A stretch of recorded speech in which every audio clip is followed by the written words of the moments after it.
Southeast Kansas is an often glanced over rural area composed mostly of farmland and the decaying remnants of once bustling mining towns.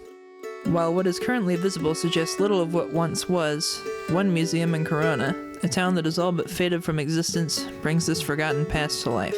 None of this would be possible, however, without an idea that came about 20 years ago, an idea that led to the creation of this museum by a local railroad preservation club, the Heart of the Heartlands. My name's Larry Spahn, and I'm president of Heart of the Heartlands. And for this year, we have a board of directors and we elect officers every year. The Heartlands is a nonprofit organization. It's dedicated to the preservation of our rural heritage and the railroads and everything that's in this area.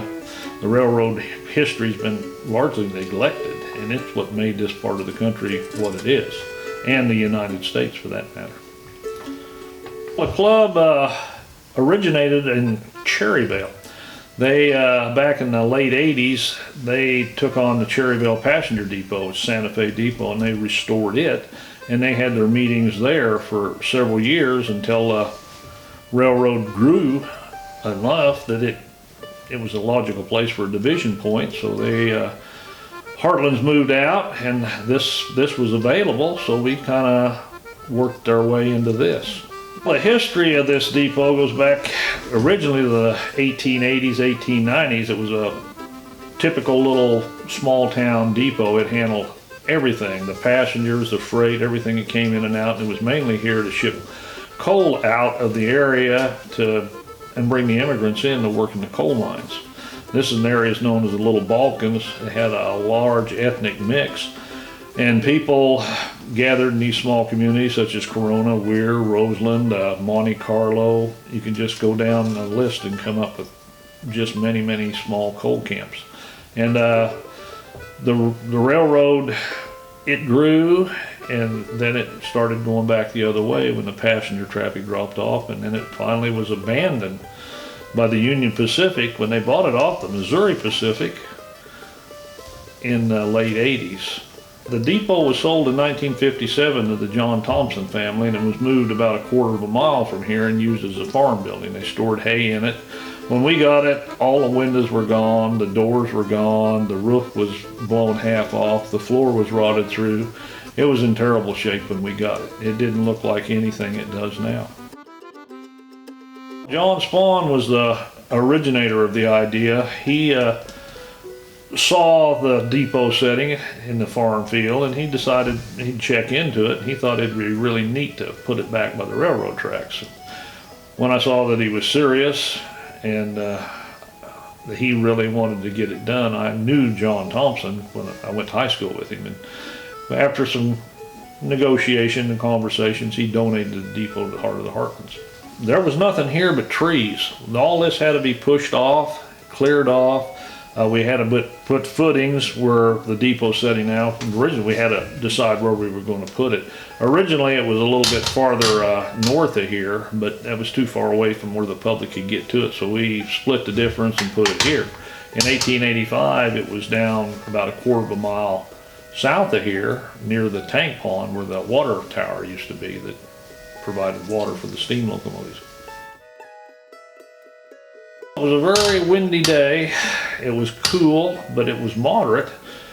But there was change in the air. The next morning, there was snow on the ground. But Johnny Womack, he was a gentleman from Iowa that he moved a lot of railroad equipment and depots, and he volunteered to help us out, and he really gave us a good special price. So we really didn't have a lot of money, and most nonprofits don't have a lot of money, but we got it moved here without a lot of problems.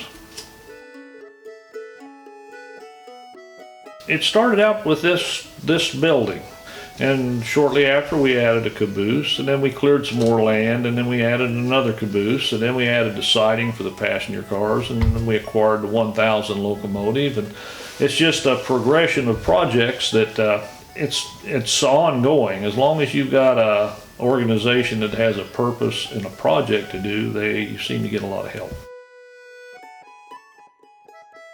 Well, we can go backwards from the latest. Was a donation of 2 locomotives from Empire District. A little yellow engine sitting back here was the latest one. It's a 40-ton Lima engine. It did switching at the Empire District coal plant in Riverton. The 1023, a steam locomotive from the Schlanger Park. We managed to get it. The city no longer could keep it up, and it was in bad shape. The Boston Museum is another Missouri Pacific depot that we got from Missouri, a little town called Boston, no longer exists. The 1000 locomotive, that was the first locomotive that Watco bought, that they owned. The 1932 Plymouth engine out there came from Mackie Clemens. The signals came from all over southeast Kansas. We managed to get them before the scrappers did. And it's just an ongoing deal. The museum was built because we was getting a lot of artifacts donated, didn't have a place to put them. And it didn't take long that we decided, hey, we're getting more stuff than we've got. Then we doubled the size of the museum recently, and we got a real nice video center over there and a meeting area. Why do you do what you do? That's a very good question. You have to enjoy what you're doing. It's a connection with the past that you're working with.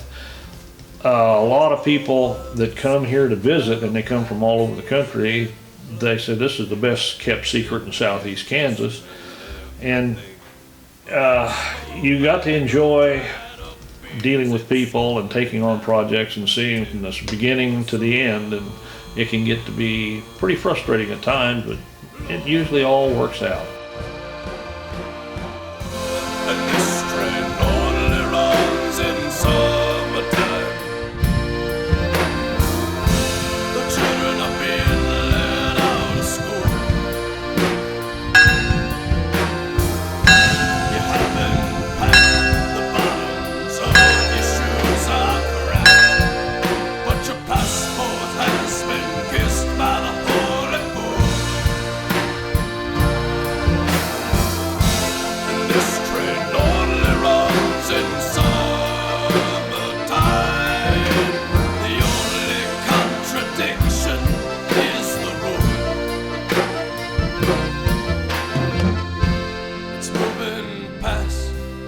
It's not going too fast, and an open empty boxcar stares